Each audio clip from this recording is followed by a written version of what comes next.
It's now time to take a look at news stories making headlines around the globe. We begin in Nigeria, where 3 suspected new cases of coronavirus have been isolated at an infectious disease center in Nigeria, pending the outcome of their results. The Lagos state government is also planning to release the Italian patient next week following the potential decline of his viral load to negative. This is coming just as the South African government has confirmed the first case of coronavirus in the country. Announcing the outbreak of the virus, the Minister of Health of South Africa, Dr. Zweli Mkhize, said the National Institute for Communicable Diseases has run a test on the patient and it turned out positive to the virus. Meanwhile, 2 South Africans who tested positive to the disease aboard the cruise ship Diamond Princess have now tested negative and will shortly be making their way back to South Africa. Well, apart from South Africa, there's also Senegal, which has had its own first reported case of coronavirus. Yeah. I really am quite worried about the 3 suspected new cases. Fingers crossed that their tests come back negative, and I'm pleased that the Italian has responded to treatment, and it goes to just buttress the point that even though worry is natural, in these circumstances, there's no point in panicking because most people do survive the disease, but as long as they haven't had their immune system compromised by any other pre-existing condition. Well, yes, we have 3 suspected additional cases in Nigeria, but that has not been confirmed yet. If you look at the statistics, Nigeria is still recorded as having just 1 case. Now, in South Africa, 1 case has also been reported. But the fear is that, a country like South Africa that has, a high prevalence, HIV prevalence rate, that maybe perhaps, that could cause, further problems. However, the South African authorities have said that the fact that they've been able to identify this particular case that was reported shows that the South African health system is prepared and had put structures in place to be able to track people. As at this moment, quite a number of African countries are now on the list. Algeria, Morocco, Egypt, Nigeria, Senegal with 4 cases, and now South Africa that has now been reported with also 1 case. But the major challenge in Africa is the fact that, many of the African countries, they have very weak health systems. And should there be an outbreak in Africa, many of these African states could be overwhelmed. And that's why the various countries would need to cooperate, even at regional levels and even internally within the country to make sure that we don't have, that large-scale outbreak in Africa. Already Liberia is saying that it is prepared because of their experience with Ebola virus. And across Africa, many conferences have been suspended, just because of this threat, as is the case also in other parts of the world. But as you said, there's no need to panic if you look at the statistics. As at this morning, there are 98,492 total cases worldwide. Out of these, only 3,386 have died, which represents about 6%. Now, over 57,000 persons have recovered, which is about 94%. But still, because of the fact that the coronavirus is a new strain and scientists are still trying to figure it out, it is important that everyone takes necessary precautions. And those precautions, as part of public sensitization, are out there in the public domain. It is for people to remember that it's better to stay alive. But what's also a bit scary here, Doctor, even in what you just said, that means the mortality rate has also gone up for coronavirus from 2% initially to 6%. Yes, 6%. And that means that we're in a position where we're not necessarily looking at a virus anymore and saying the good news is the mortality rate is as low as 2%. No, this is a virus with a mortality rate that is still increasing. And that is what is getting scarier now. Now, what's also interesting to note, or a bit scary again, is the fact that these 3 isolated cases in Lagos, these 3 suspected cases that are isolated in Lagos one is from Italy, 1 is from China, and 1 is from France. Those are 3 different point zones. It's not as if this is a connected case to the initial point 0 that we all... to the initial case 0 that we had. So it's quite worrying to think that this is a situation where we may be having people coming in still. It brings up the travel ban question again of should we be putting a ban on certain countries right now from flights coming in, because these are cases that are suspected from 3 different countries. It's not as if it's just from the Italian man who came in. So that's quite scary. Yeah, but the concern that has also been expressed is about the quality of the port health facilities at our various airports. Yes. Some people have pointed out that, look, it's only at the Murtala Mohammed Airport in Lagos that you seem to have, some kind of organization in terms of screening people. And that in other international airports in the country, what is available is weak. But even if these 3 suspected cases came in through Murtala Mohammed International Airport, that some people say has, some facilities, then it means really we're not truly prepared. In terms of expressing intention, we have done very well. But in terms of providing the necessary infrastructure for contact tracing, for identifying persons who may likely have the coronavirus, I think Nigeria still has to scale up. And it's frightening to hear the Senate President, Ahmad Lawan, I think 2 days ago, protesting that the 620 million naira that had been earmarked as initial intervention fund for coronavirus has not been made available to the relevant agencies. And he was asking the Minister of Finance to act expeditiously, because it's not enough to just talk about the threat and not provide the necessary resource. But I must add here the other issue of asymptomatic coronavirus patients, I'll call them. Yeah. When they arrive at whatever port of entry, they might be screened. Even at optimal preparedness, those people will slip through the cracks and infect other people. That is what is really scary. Because, even at LAX, it was reported that a health worker that was screening just caught coronavirus again. And that also raises the question of the safety of both our health workers and immigration officers. Everybody at the front line. Everyone at the front line. Anyway. Well, in Iran also, parliamentarians, vice presidents have all been affected. It's really bad. So it's everyone that is at risk. Everyone. And that's why the political leadership must see it as truly an emergency. That's why Trump is starting to change his tone as well. Yeah. Now to Nigeria, where embattled National Chairman of All Progressives Congress, APC, Mr. Adams Oshiomhole, yesterday got a reprieve as the Federal High Court in Kano issued an interim order halting his suspension as the chairman of the ruling party.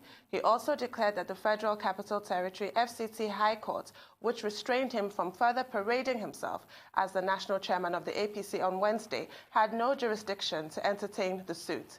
In a swift reaction, a member of the National Working Committee, NWC, and Vice Chairman Northeast, Mr. Mustafa Salihu, insisted that Oshiomhole remain suspended. This is coming as some senior lawyers have expressed worries over the way and manner courts of coordinate jurisdiction give orders that seem to be in conflict with one another, describing the development not only as confusing, but bizarre. Well, it's certainly confusing. But the issue for me is not even of the supremacy of courts. That's not the immediate issue for me. The immediate issue for me is what exactly is the point of APC's constitution if nobody abides by it. Thank you. According to their constitution, this should not be entertained by a court at all, any court, that they have enough internal mechanisms within the party to resolve any disciplinary issues. The fact that everybody runs off to court is not the best solution. And now we have this bizarre situation where that court in Abuja, the High Court in Abuja, has granted this interim interlocutory application. Adams Oshiomhole is not to go to work today, but today it's been reported that he'll be, resuming at the National Secretariat. It's all over the place. But we'll have to take a short break now. When we come back, we'll be discussing that topic more. Please stay with us.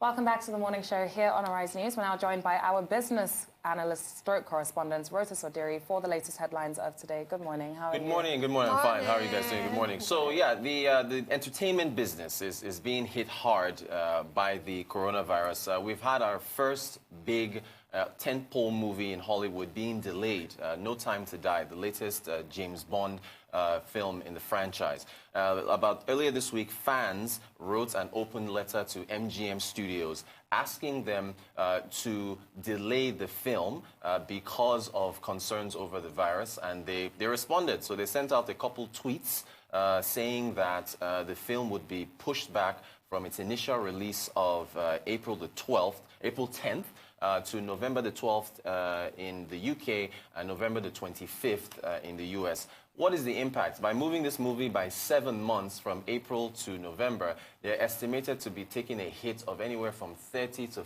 $50 million. This is because, and part of what I did on the Global Business Report Nollywood special and also with OG on Arise 360 was to talk about the costs and business models of these movies, where it's not just production costs, it's also marketing costs. There's a big marketing campaign for this film that is already going to kick off because they already initially planned for it to come out in April. And so Omega was going to release a watch, Swatch was going to release a watch, which is going to have to come out anyway. There were ad spots that are actually going to commercials that are going to run to support the film. So this is all going to tie into the losses that the movie is going to make. Globally, the entertainment, as far as movies are concerned, Hollywood is looking at a $5 billion hit with regards to the impact of the coronavirus for this year. I mean, it's pretty huge. That's huge, yeah. You've seen about 70,000 theaters close down in China, theaters in South Korea, Italy, and so on are also being possibly closed down. One of the major hits you're seeing for the Chinese New Year, between, I believe, January the 24th to about February the 23rd, they made only about $4.2 million. That's theatrical box office this year. That figure in 2019 was about $1.7 billion. So you're going from $1.7 billion in 2019 for that stretch during the Chinese New Year to only 4.2. South Korea's box office is looking at an 80% year-on-year hit. So it's really, really affecting the entertainment sector. And I think there might even be more major Hollywood movies that actually might be delayed during this period due to the virus affecting theatrical releases and people not being able to go out. So it's quite massive. So as of now, MGM, the studio behind the James Bond franchise, it's November for now, as far as the release is concerned. It's worth it, though. Did you watch that 90s movie Outbreak when somebody coughed in the cinema? So I went and watched that on a school trip. So when that person coughed in the cinema, everybody was like, oh. You'll never be able to relax and enjoy the movie. You're in this cramped, closed, dark environment with people coughing, sneezing. No, it's better to cancel it. Yes, and that's precisely the point made by MGM, that, this is based on an assessment of the theatrical marketplace.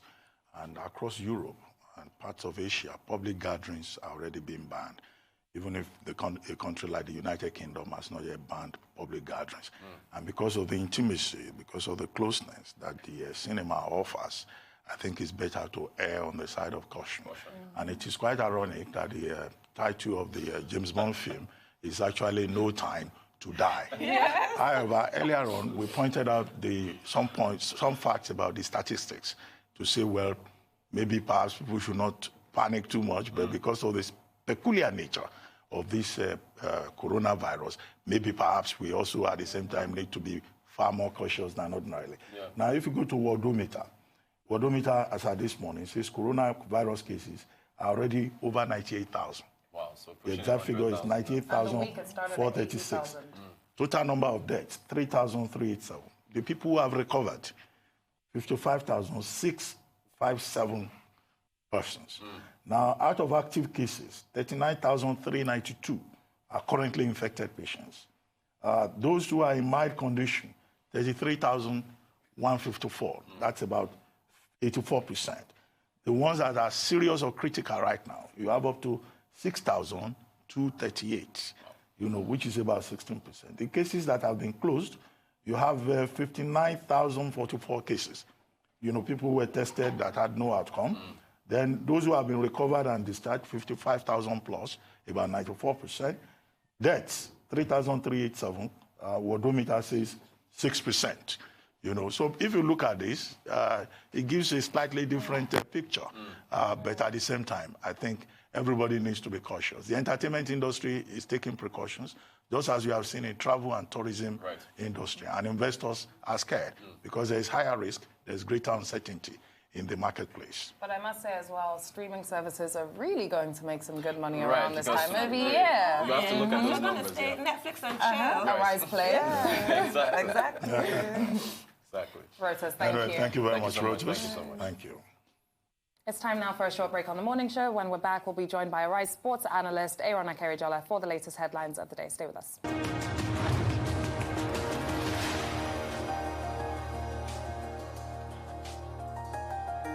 Welcome back to the morning show here on Arise News. We're now joined by our sports analyst Aaron Akerijola for the latest headlines of the day.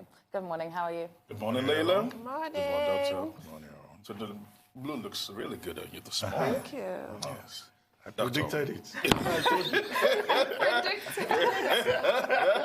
But let me tell you one thing that was actually predicted that came to pass, which was Ojo Judy Gallo yesterday grabbing himself a massive brace in the game against Derby County. The game was centered, the narrative of the game was centered about Wayne Rooney's return against his former club. All right, Wayne Rooney played for Manchester United for 13 years, left in 2017, and everyone was talking about the reunion and how he could ruffle feathers. Ole Gunnar Solskjaer, the coach of Manchester United, even spoke about it. But it was another 30-year-old Nigerian international, George Judy Gallo, who actually grabbed the headlines with a massive brace for himself, staking a claim. Now he scored 3 goals in 2 starts, and certainly screaming and actually making the case for himself to start in the Premier League. He's yet to score a goal in the Premier League, but he scored in the Europa League and now in the FA Cup. So Ojo Judy Gallo right now, one of the hottest Manchester United strikers we have, as a matter of fact. He made me Very, so very proud. nice. I thought he was going for a hat trick. Yeah, he should have got to that. He was should have close, got to though. the He was hat-trick. very, very close. Oh, he made me Well, so many proud. were shocked when he was recruited, in January. Yes, they were. Now he has proved the skeptics wrong.